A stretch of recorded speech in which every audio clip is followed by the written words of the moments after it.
Rafaeli Jafet Ngonde ni mwanasheria vile vile ni mwanaharakati wa haki za binadamu nchini Tanzania toka mwaka 2015. Kwa hiyo leo hii, ndugu waandishi wa habari, nimeona nizungumze na ninyi mambo machache hususan haki ya haki za binadamu nchini Tanzania. Kwa sababu kwa yanayoendelea hatupaswi kukaa kimya. Tukiwa kama wanaharakati katika jamii ya wapenda haki, lazima tuseme kwamba nini kinaendelea na way forward, nini ambacho kinapaswa kufanyika mbeleni. Kwa ndugu waandishi wa habari, niwakaribishe. Sitakuwa na mengi sana, lakini nitajikita sana mada yangu katika hali ya haki za binadamu nchini Tanzania. Kwa kifupi, nitaangalia mkataba wa kimataifa wa haki za kiraia na haki za kisiasa, kwa sababu ndio haki ambazo zinakandamizwa na haki ambazo zinaminywa sana nchini Tanzania. Ninyi ni mashahidi kwamba mwaka 2025 nchi yetu ya Tanzania imeingia katika uchaguzi wa vyama vingi.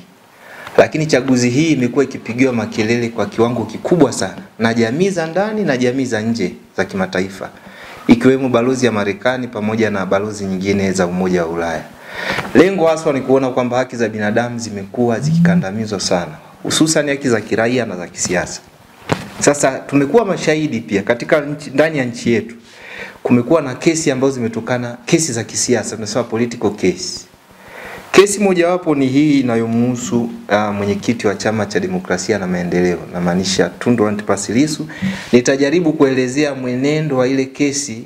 Sijaribu kuingilia uhuru wa mahakama, lakini najaribu kuelezea vitu gani vinavyotokea ambavyo ni ukiukaji wa haki za binadamu. Tunajua kabisa kesi ikiwa mahakamani hatutakiwi kuijadili, lakini tunajadili mienendo inayotokana na ile kesi inayoathiri haki za watu za kiraia na za kisiasa. Sasa kuna matukio ambayo yametokea, hatuwezi tukafumbia macho tukakaa kimya, kwa sababu sheria tunazo zinazoongoza ile meneno na inakiukwa, tunaona hadharani. Kwa katika hilo pia nitazungumzia chombo cha Tume ya Taifa ya Uchaguzi, ambapo leo hii tumeona imepakwa rangi inaitwa Tume Huru ya Taifa ya Uchaguzi. Sasa mimi naomba nianzie hapa kwenye hii Tume ya Taifa ya Uchaguzi. Ukisoma katiba yetu ya Jamhuri ya Muungano wa Tanzania ya mwaka 1977 inaelezea kwamba katika ibara ile ya 74 ibara ndogo ya kwanza kutakuwa na chombo ambacho kitaitwa Tume ya Taifa ya Uchaguzi. Sasa ndugu waandishi wa habari, mwaka jana bunge letu lilianzisha mswada na baadaye ukapitishwa ule mswada ambao ulikuwa umekuja kwa ajili ya kuisaidia tume au kuipa nguvu tume. Na sheria hiyo ni kwamba huu mswada ulikuja na baadaye ukasainiwa na Mheshimiwa Rais kuja kuwa sheria ambao inaitwa Sheria ya Tume Huru ya Taifa ya Uchaguzi ya mwaka 2024. Bahati nzuri ni tulishiriki wadau katika huu mswada na tulitoa maoni yetu ambao mpaka dakika za mwisho yale maoni hayakuchukuliwa kwa kiwango kile ambacho tulitegemea. Cha kwanza ambacho ni cha ajabu katika hii sheria ya Tume Huru ya Taifa ya Uchaguzi ya mwaka 2024, katiba ibara ya 74 inasema kutakuwa na Tume ya Taifa ya Uchaguzi. Sheria inasema kutakuwa na Tume Huru ya Taifa ya Uchaguzi. Sasa tujiulize vitu viwili. Mimi nikiwa kama mwanasheria na jamii ya wanasheria wengi, sheria yote inakinzana na katiba inakuwa batili. Hilo ni tamko la mahakama ambalo limeshatolewa sheria nyingi zilizopita kupitia tume ya Jaji Nyalali iliyokuwa imeundwa miaka hiyo. Tume mbalimbali za majaji, Jaji Kisanga, kuna sheria ambazo zilikuwa zinakinzana na katiba na mahakama ilikwenda kezitamka kwamba sheria hizo ni batili.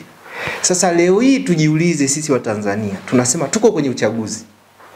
Watu wameshasema kwamba hawana imani na Tume ya Taifa ya Uchaguzi. Kama mtakuwa wataalamu wa kufuatilia, ndugu waandishi wa habari, mimi nimekuwa mwangalizi wa uchaguzi wa ndani kwa miaka kadhaa.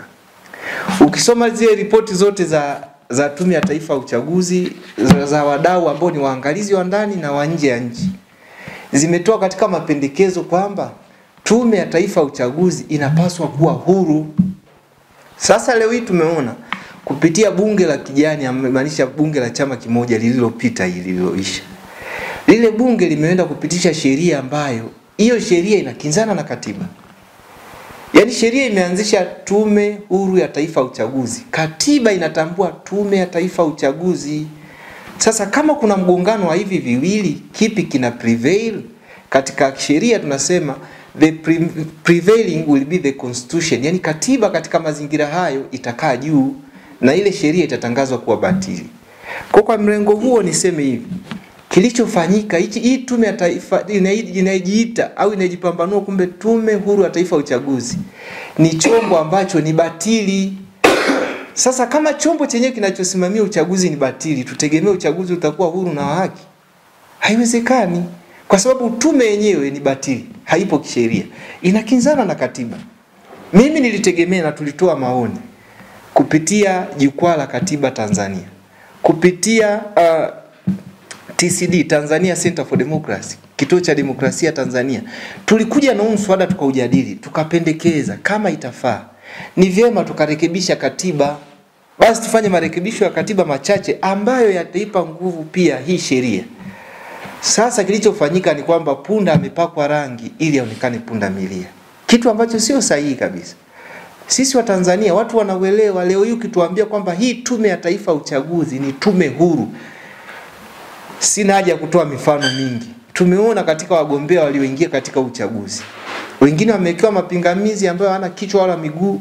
Baadaye mahakama zinafanya kwa ufanisi wake, zinaondoa hayo mapingamizi yasiyokuwa na ulazima.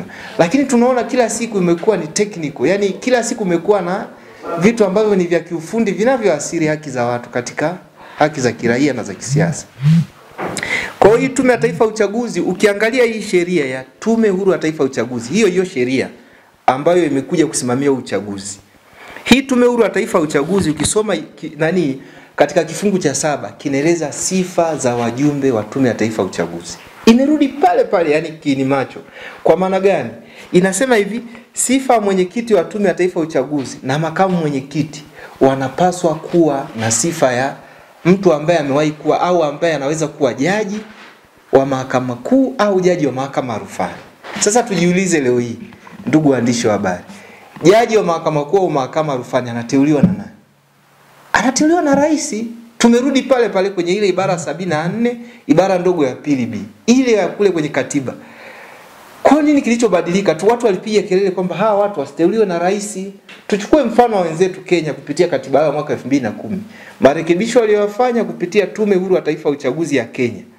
Sasa kwetu wamekuja kusema kwamba wameita jina Tume Huru ya Taifa ya Uchaguzi. Lakini inapataje wa uhuru kama tumeshasema kwamba rais asiwe appointee, asiwe ni mtu anayeteua hawa watu? Kifungu cha 7 kimerudisha sifa zile zile. Ili uwe mwenyekiti, uwe makamu mwenyekiti, lazima uwe jaji. Sasa hao watu wanateuliwa na rais. Tunarudi pale pale.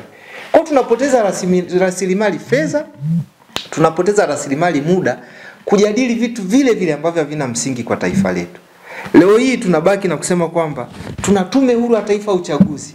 Hata katika hali ya uhalisia wanasema haki isitendeke bali ionekane inatendeka. Tusiseme tu tume itatenda haki, ionekane hata kwa macho basi kwamba katika utendaji na ufanisi wa tume imefanya kazi pasipo kumuonea mgombea au chama chochote. Mimi sipo katika muktadha wa chama, lakini naweza nikasema kitu kimoja. Tukisema kwamba kuna sheria nyingine inaitwa sheria ya vyama vya siasa, ambayo sheria imefanywa marekebisho mbalimbali mpaka 2019. Hii sheria ukiangalia inasema kwamba msajili wa vyama vya siasa atakuwa mlezi wa vyama vya siasa. Lakini tujiulize, yule ni mlezi wa vyama vya siasa au muuaji wa vyama vya siasa? Yaani vyama vya siasa vinavyoonekana vina sauti ndio vinauliwa. Vile ambavyo vipo kwenye mrengo wa dola ndio vinalindwa. Alafu tunasema ni mlezi. Anamlea nani sasa? Huwezi ukajiita mzazi kwamba wewe ni mzazi au mlezi unamlea mtoto mmoja unampendelea. Tutaona sekeseke ambayo ilipitia Chama cha Demokrasia na Maendeleo Chadema. Wamefungiwa ruzuku. Msajili anaenda mbali zaidi kuweka vikwazo kila siku, mabarua yeye na Chadema. Kwani hakuna vyama vingine? ACT wako Chauma na vyama vingine. Sasa huyu ni mzazi gani au mlezi gani anapambana na mtoto mmoja katika wanaye anaowalea? Ninyi ni waandishi, ndugu waandishi wa habari, mimi hakuna siku nimesikia ofisi ya msajili wa vyama vya siasa imemuita aidha mjumbe au kiongozi yoyote wa Chama cha Mapinduzi mpaka nilipokuwa akaitwa kuhojiwa na tume na msajili wa vyama vya siasa kwa mujibu wa ile sheria. Tumeona viongozi wa vyama vya upinzani hususan Chadema, tuwe wawazi, wameitwa mara kadhaa, wamepewa maonyo na makaripio, Lakini hakuna kiongozi aliyetoka upande wa, sio kwamba upande wa Chama cha Mapinduzi hawafanyi vitu vibaya. Makala alitoa kauli ya kichochezi mbaya sana. Lakini mpaka leo tunazungumza yuko uraiani tu, anachekelea, anaendelea na maisha.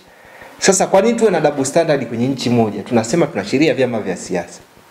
Tuna Tume ya Taifa ya Uchaguzi ambayo imejipambanua na kujiita Tume Huru ya Taifa ya Uchaguzi ya mwaka 2024. Kupitia hiyo sheria iliyoanzisha Tume Huru ya Taifa ya Uchaguzi. Kwa hiyo tume imepata sheria yake, lakini hiyo sheria inaendana na matakwa ya uhalisia. Sheria inaendana na matakwa ya katiba. Kwa ukisoma vizuri hii sheria utakuja kugundua kwamba inakinzana na katiba.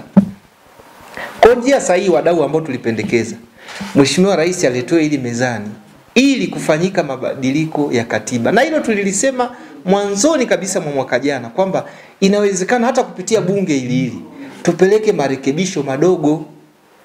Turekebishe sehemu ya Tume ya Taifa ya Uchaguzi, wale wajumbe namna kuwapata na kadhalika. Watu wangeingia kwenye uchaguzi. Leo hii tunasikia kuna vyama vimesusia uchaguzi. Wako sahihi, ni haki yao ya kisheria, ni haki yao ya kikatiba kutokushiriki. Sasa tunaona Tume Huru ya Taifa ya Uchaguzi imekuja na kanuni za uchaguzi za mwaka 2025. Ambazo hizi kanuni zinazuia kwamba vyama ambao vitasaini kanuni za uchaguzi havitashiriki uchaguzi.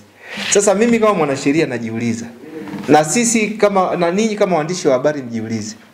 Kanuni ziko pale kwamba ambaye hatasaini hatashiriki uchaguzi.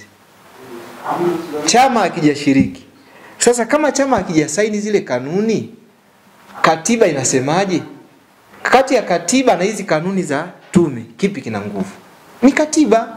Jibu ni jepesi tu kwamba kukiwa na sheria ina ukakasi, kukiwa na kanuni, kukiwa na taratibu, mwongozo wetu ni katiba. Hii hapa ndiyo msahafu, ndiyo Biblia ya nchi. Kwa hata rais akitoa maagizo hayahojiwi, lakini tunarudi kwenye uhalisia wa katiba. Kwa hatuwezi tukakaa kwa muktadha huo tukasema kwamba eti hii tume tulionayo ni tume huru kwa jina tu. Lakini kwa vitendo tunaona haina uhuru wowote. Ni wagombea wangapi wamewekewa mazuio wasiokuwa na kichwa wala miguu, mapingamizi.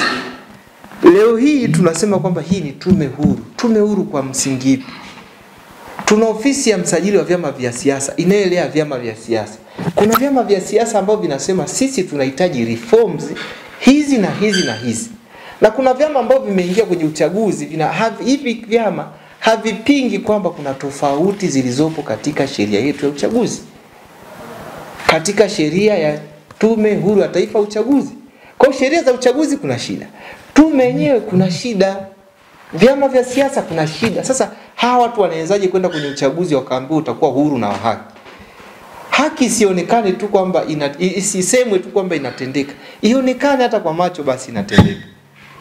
Kwa ndugu waandishi wa habari, hili swala la Tume ya Taifa ya Uchaguzi nimeona nilitolea ufafanuzi kwamba tuna tume ambayo ni batili.